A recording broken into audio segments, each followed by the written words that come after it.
जगदीप धनखड़ तो पहले से ही गायब थे। अब पूर्व चुनाव आयुक्त राजीव कुमार भी गायब है। अब कहां गायब है ये किसी को नहीं पता। लोग कह रहे हैं कि राजीव कुमार देश छोड़कर भाग गए हैं, वे माल्टा में जा बसे, वहीं की नागरिकता ले ली। यह खबर ऐसे समय में आ रही है जब वोट चोरी के मुद्दे पर चुनाव आयोग घिरा हुआ है। वोट चोरी के गंभीर आरोप राजीव कुमार पर भी लगे हैं, क्योंकि 2024 के लोकसभा चुनाव में राजीव कुमार की निगरानी में चुनाव हुआ था। इसके अलावा राजीव कुमार की निगरानी में ही 31 राज्यों और केंद्र शासित प्रदेशों में चुनाव हुए और इन सभी चुनाव में जमकर धांधली हुई, वोट चोरी हुई। ऐसा आरोप विपक्ष ने चुनाव आयोग पर लगाया है, राजीव कुमार पर लगाया है। फिर फरवरी 2025 में राजीव कुमार ने अपना कार्यकाल पूरा किया और अब खबर आ रही है कि वोट चोरी में फंसने के बाद राजीव कुमार देश छोड़ भाग गए हैं। लोग तो यह भी दावा कर रहे हैं कि सरकार ने खुद की गिरेबान को बचाने के लिए पूर्व चुनाव आयुक्त को भगा दिया है, क्योंकि वोट चोरी में मोदी सरकार भी बुरी तरह फंस चुकी है। सोशल मीडिया पर पीएम मोदी को लोग वोट चोर कहकर ट्रोल कर रहे हैं। इस गुमशुदगी के बीच सबसे बड़ा सवाल है कि राजीव कुमार कहां है। अगर वे देश में हैं तो इतने बड़े आरोप के बाद भी सामने क्यों नहीं आ रहे? चुनाव आयोग खुद इस पर प्रतिक्रिया क्यों नहीं दे रहा है? खुद राजीव कुमार अपना पक्ष रखने के लिए दुनिया के सामने क्यों नहीं आ रहे? उन्हें सामने आना चाहिए। क्या अफवाह है, क्या सच है, सबको बताना चाहिए। हालांकि राजीव कुमार के लिए ऐसा करना आसान तो कतई नहीं, क्योंकि अगर वे सामने आते हैं तो विपक्ष सबूत के साथ तैयार है।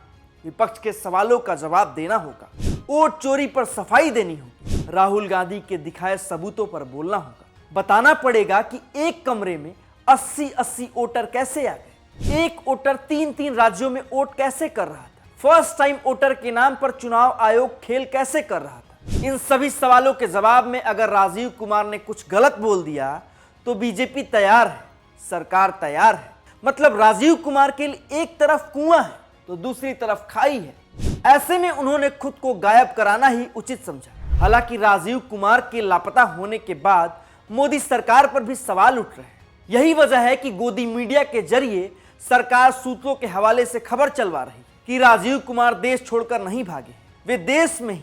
इन सब के बीच टीएमसी के नेता अभिषेक बनर्जी ने राजीव कुमार के खिलाफ एफआईआर दर्ज करने की मांग कर ली, क्योंकि उनका कहना है कि राजीव कुमार के कार्यकाल में ही दोषपूर्ण वोटर लिस्ट तैयार की गई।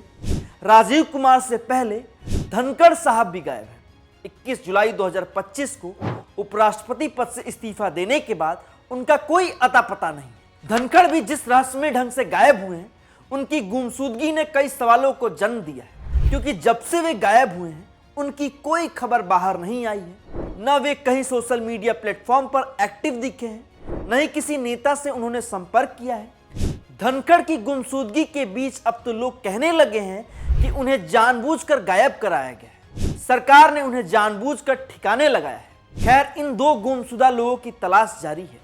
इन दोनों पर संवैधानिक जिम्मेदारियों की धज्जियां उड़ाने के आरोप लगे हैं। इन आरोप के बीच इन दोनों को गायब कराया गया है।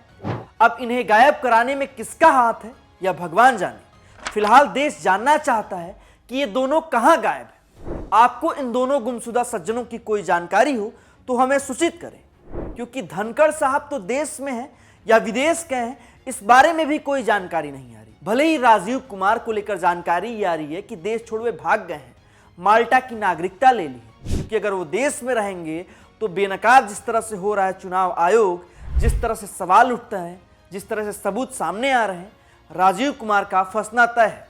लेकिन धनखड़ साहब को क्यों गायब कराया गया है? वो कहां है? उनकी कोई खबर क्यों नहीं मिल रही है? यह कौन बताएगा?